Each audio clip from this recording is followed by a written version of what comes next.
안녕하세요. 오늘은 2월 12일 설의 마지막 연휴의 날이죠. 오늘은 마르코복음 8장 11절에서 13절이고 오늘 마르코복음 내용은요. 바리사이들이 와서 예수님과 논쟁했는데 예수님을 시험하려고 하늘에서 오는 표징을 요구했어요. 예수님은 마음속으로 깊이 탄식하며 어찌해서 이 세대가 표징을 요구하는구나. 내가 진실로 말한다. 이 세대는 어떠한 표징도 받지 못할 것이다. 그리고 건너편으로 가셨어요. 표징과 기적에 대한 내용을 말씀드리겠습니다. 하늘로부터 표징을 구한다는 거, 여러분도 표징을 많이 기대하지 않습니까? 기적은요, 하느님의 존재와 그분이 전능하심을 옹호하는 또 대변하는 증거일까요? 논거일까요? 어떤 사람들은 기적을 매우 중요하게 여기고요. 또 어떤 다른 사람들은 반대하며 회의적으로 또 보는 것이죠. 두 가지 전부 다 주요하게 의심을 하는 거예요. 기적은 종종 기적이 아니죠.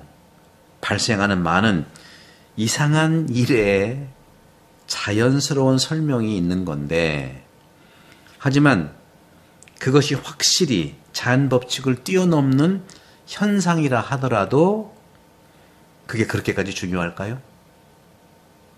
세상에 이런 일이 얼마나 많습니까? 우리는 그것만 쫓아다닐까요?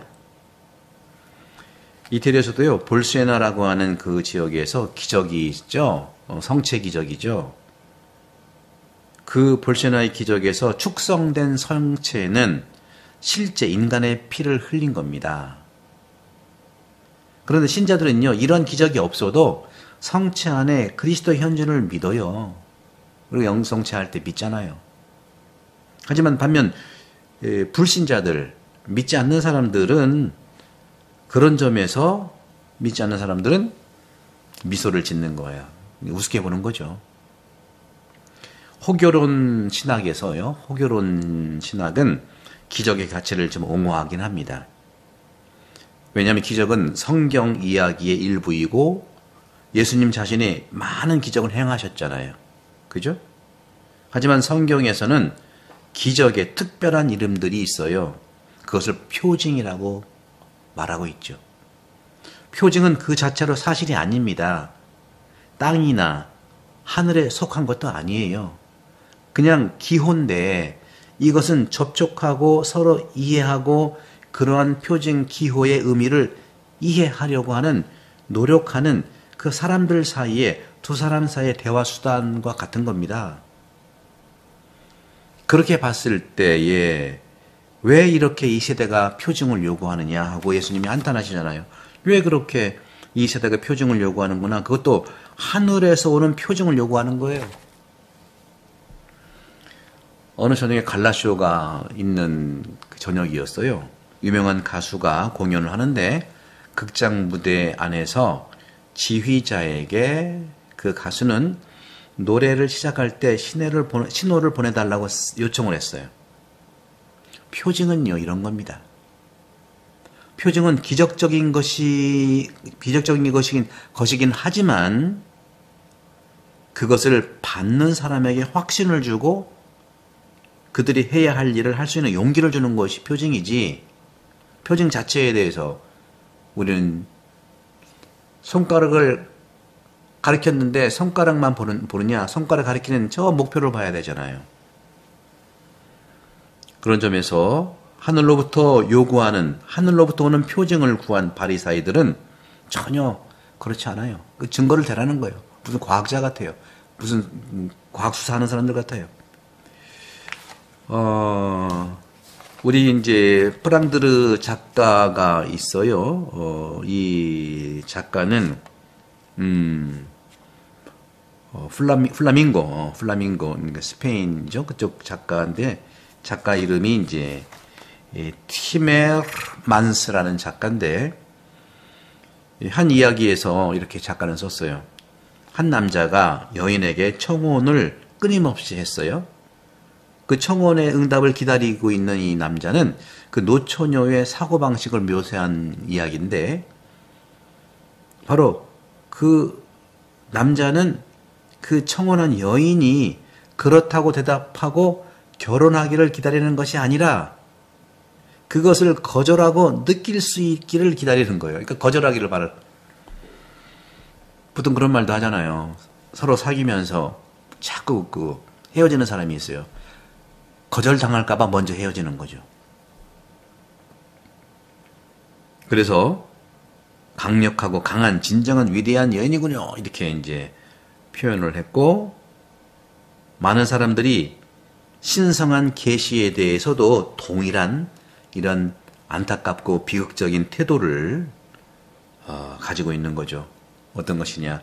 하느님은 놀라운 일을 늘 행해야 된다고 믿는 거예요. 항상 놀라운 일을 행해야 된다. 하지만 이것은 계속해서 불신을 키우는 것뿐입니다. 하나님이 왜 이래? 우리 하지도 않아. 인간의 기준이죠.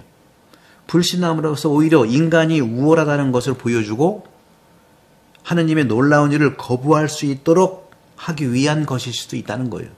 이런 이유로 그리스도께서는 바리사이들에게 분명히 말합니다. 이 세대에게는 아무런 표징도 주지 않는다. 이 세대는 어떠한 표징도 받지 못할 것이다 하고 얘기하는 것이죠.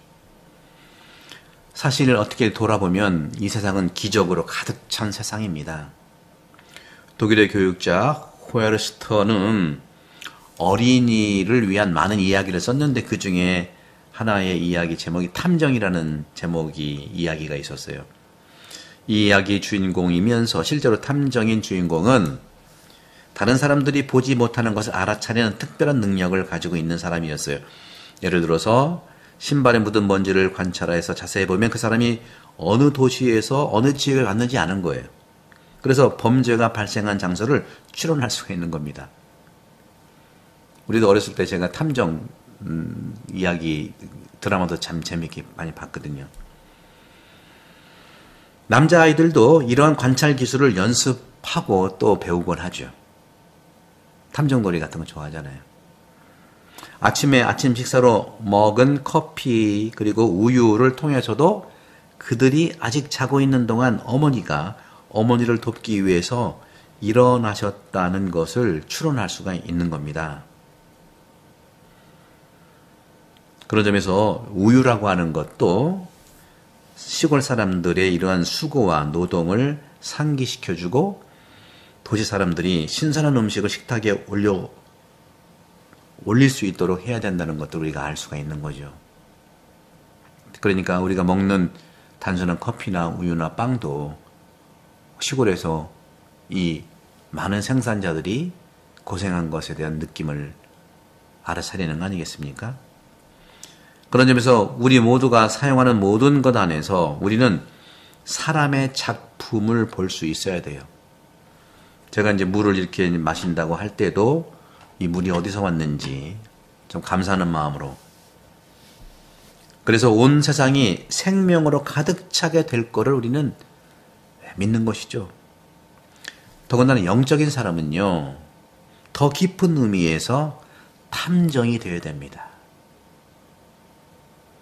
모든 그런 점에서 탐정으로서 우리 신앙인 영적인 사람이라면 우리는 모든 단계에서 하느님께서 우리를 위해서 탐정을 위해서 영적인 탐정을 위해서 무엇을 하시는지, 세상은 표징과 그리고 기호와 기적들로 가득 차 있다는 것을 계속 발견하는 것이 탐정으로서의 우리의 삶 아니겠습니까? 여러분 모두 영적인 탐정이 되기를 바라면서 연휴 마지막 날 행복한 하루 되시기를 축복합니다. 구독, 선교 부탁드리고요. 감사드립니다. 성부와 성자와 성령께서는 여러분 모두를 강복합니다. 감사합니다.